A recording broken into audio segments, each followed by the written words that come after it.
ఈరోజు వాక్యము కీర్తనల గ్రంథము 127వ అధ్యాయము 3వ వచనం.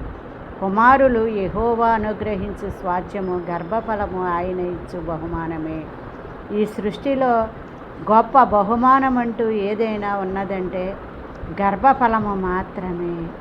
తన ప్రియులు నిద్రించుచుండగా అది వారికి దేవుడు అనుగ్రహిస్తున్నాడని మరి ఇక్కడ లేఖనాలు మనకి సెలవిస్తున్నాయి.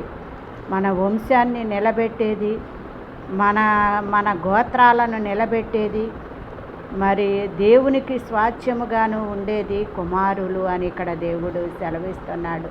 కాబట్టి అటువంటి యవ్వన ప్రాయములో పుట్టిన పిల్లలు బలవంతుని చేతిలో బాణముల్లాగా ఉంటారని ఇక్కడ లేఖనాలు సెలవిస్తున్నాయి. అటువంటి మరి బలవంతులుగా ఉండవలసిన పిల్లలు ఈరోజు ఎలా ఉన్నారంటే సెల్ ఫోన్లకి బానిసలైపోయి మరి దుష్టులుగాను, అవివేకులుగాను, మరి జ్ఞానము లేని వారుగాను, మరి బుద్ధిహీనులుగాను తయారయ్యి మరి పెద్దలను గౌరవించలేని వారుగాను, పెద్దలని ఎలా మాట్లాడాలో, ఏ రీతిగా వారిని సన్మానించాలో తెలియని రీతిగా ఈరోజు మరి పిల్లలు యవ్వనస్తులైన వారు కూడా ఉండటము చాలా బాధాకరమైన విషయమండి.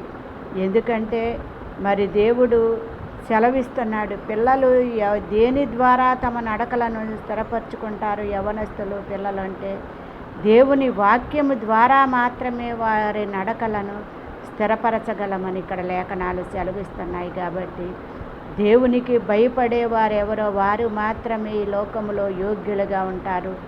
మరి భయపడని వారందరూ సాతానుకి జనాంగంగా ఉంటారు. కాబట్టి మరి దేవుని జనాంగంగా ఉంటారో లేదంటే సాతాను జనాంగంగా ఉండాలని కోరుకుంటున్నారు. మరి ఈనాటి తరము తెలుసుకోవలసిన ఆవశ్యకత ఎంతైనా ఉన్నది. ఆమేన్.